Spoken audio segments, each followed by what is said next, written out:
Conducteurs, conductrices, bonsoir. Bienvenue sur DNDVE, des nouvelles des voitures électriques. Nous nous retrouvons tous les mercredis soirs à 19 h pour vous offrir un tour d'horizon des dernières actualités sur les véhicules électriques. Au programme, le moteur électrique innovant de Rivian qui séduit les ingénieurs, Battery Pass Ready qui crée un environnement de test pour les passeports de batterie, et UN Storage System qui améliore significativement les performances des batteries à semi-conducteurs. Si vous aimez ces actus sur les voitures électriques, abonnez-vous à la chaîne, activez la cloche pour ne rien manquer et partagez autour de vous. Ça nous aide énormément.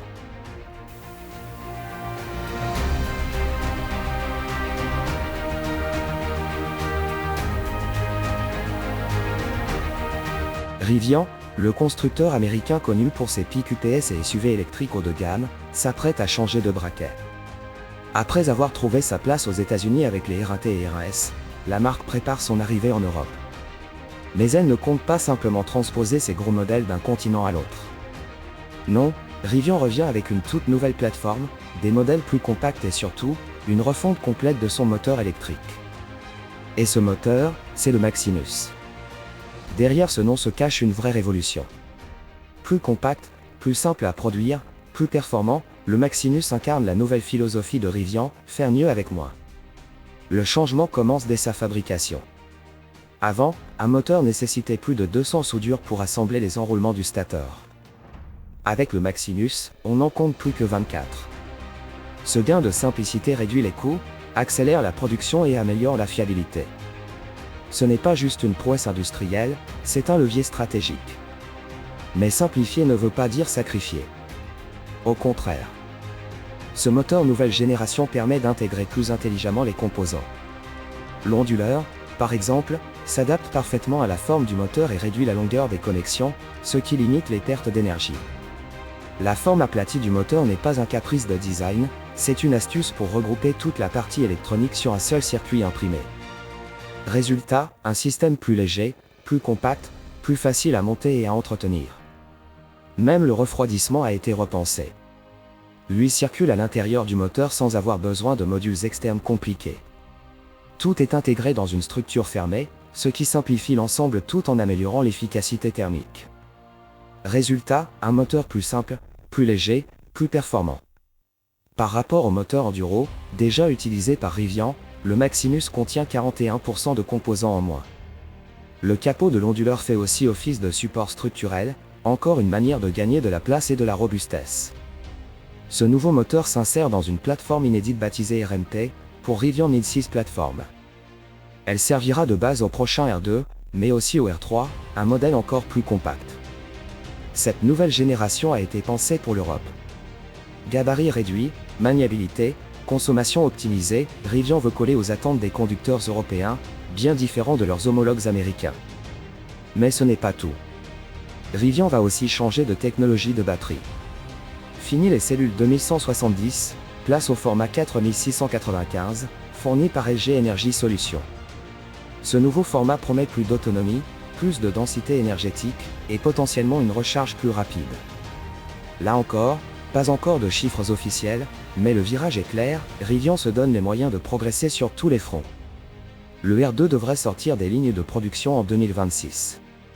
Il sera d'abord lancé sur le marché américain, comme souvent, avant de traverser l'Atlantique. Ce délai permettra à la marque d'ajuster sa stratégie commerciale aux réalités du marché européen. Les prix ne sont pas encore annoncés, mais la simplification de la production laisse espérer des tarifs plus abordables que ceux des modèles actuels. Et c'est probablement là que tout se joue. Pour séduire l'Europe, il faudra de la technologie, oui, mais surtout un prix juste et une voiture bien calibrée pour nos routes. Avec le R2 et le R3 en ligne de mire, Rivian veut plus qu'exporter ses modèles, il veut s'imposer durablement en Europe. Dans un secteur en pleine ébullition, face à des marques chinoises de plus en plus agressives et à des constructeurs historiques bien ancrés, Rivian mise sur l'innovation. Et avec le Maximus en étendard, la marque pourrait bien trouver une place à part sur le vieux continent.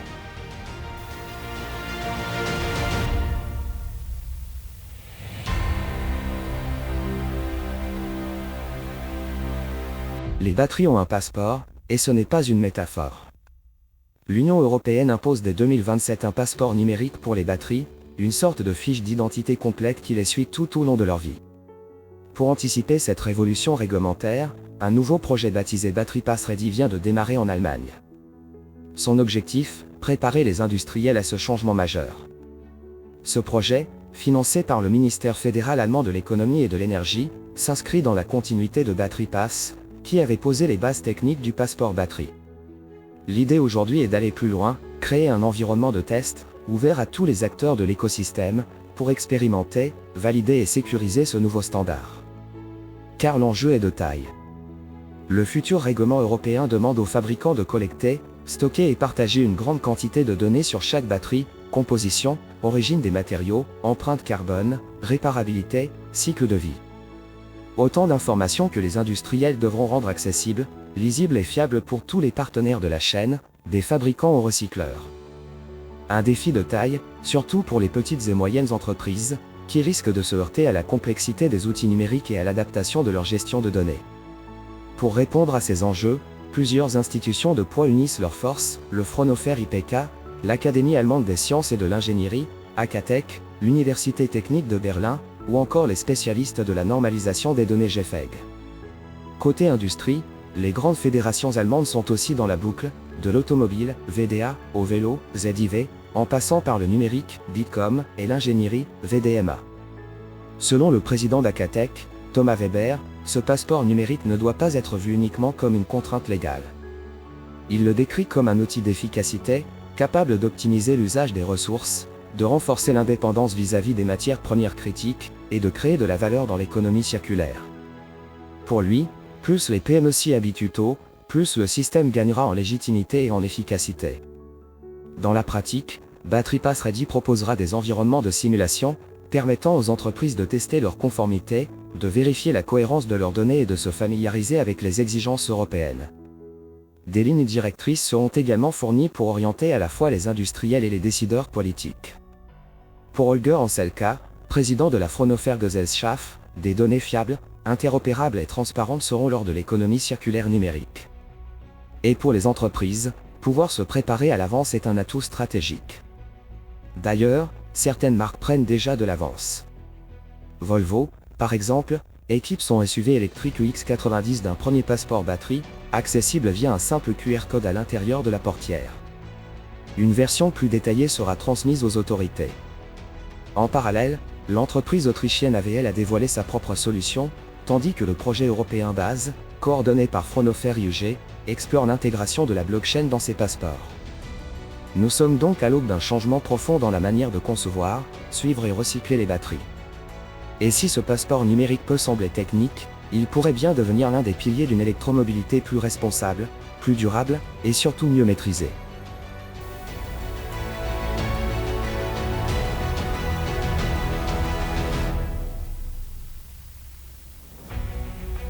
ION Storage System vient de marquer un grand coup dans la course aux batteries du futur. L'entreprise américaine, spécialisée dans les batteries à électrolyte solide, annonce avoir franchi une étape décisive. Sa dernière cellule affiche une capacité 25 fois supérieure aux versions précédentes, tout en dépassant les 1000 cycles de recharge. Et ce n'est pas qu'un exploit en laboratoire. Le tout a été réalisé dans un format de taille réelle, sans besoin de compression, et avec une stabilité impressionnante.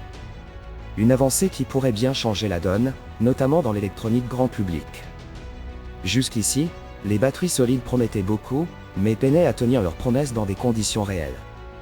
Trop coûteuses, trop fragiles, ou trop complexes à fabriquer à grande échelle. ION semble avoir trouvé la formule magique. Non seulement sa cellule tient plus de 1000 cycles avec plus de 80% de sa capacité intacte, mais elle le fait sans changer de volume, un point crucial pour les appareils compacts comme les téléphones, les ordinateurs ou même les équipements militaires. Pour comprendre l'ampleur du progrès, il faut savoir que cette performance a été atteinte à température ambiante, sur une cellule de 40 mm de côté, et sans aucune pression externe.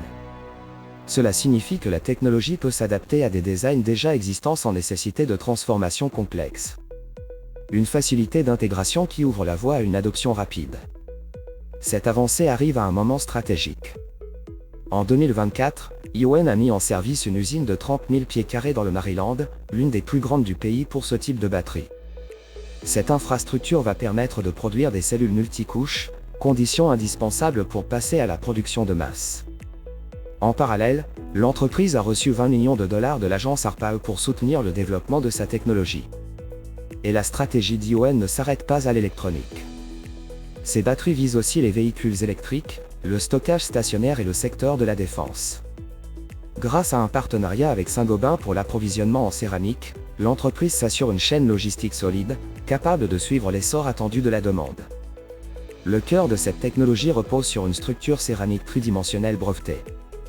Une architecture qui combine performance, sécurité et durabilité. Contrairement aux batteries lithium-ion classiques, les cellules d'Ion n'ont pas besoin d'être comprimées pour fonctionner. Cela réduit les risques d'usure prématurée, de gonflement ou même d'incendie. Une sécurité accrue, qui devient un argument décisif pour tous les appareils qui nous entourent au quotidien. Pour le secteur de l'électronique, où chaque millimètre compte, la possibilité d'intégrer une batterie plus compacte, plus sûre et qui dure 2 à 3 fois plus longtemps est une révolution potentielle.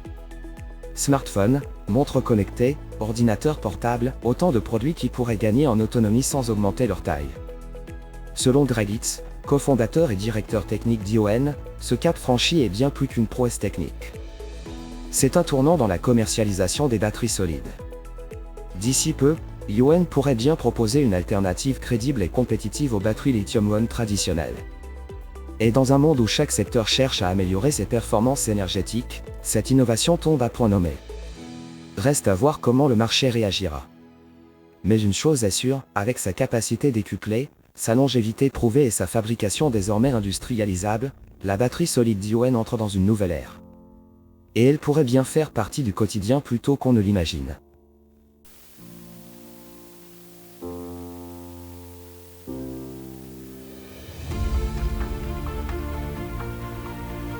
Voilà pour cette semaine.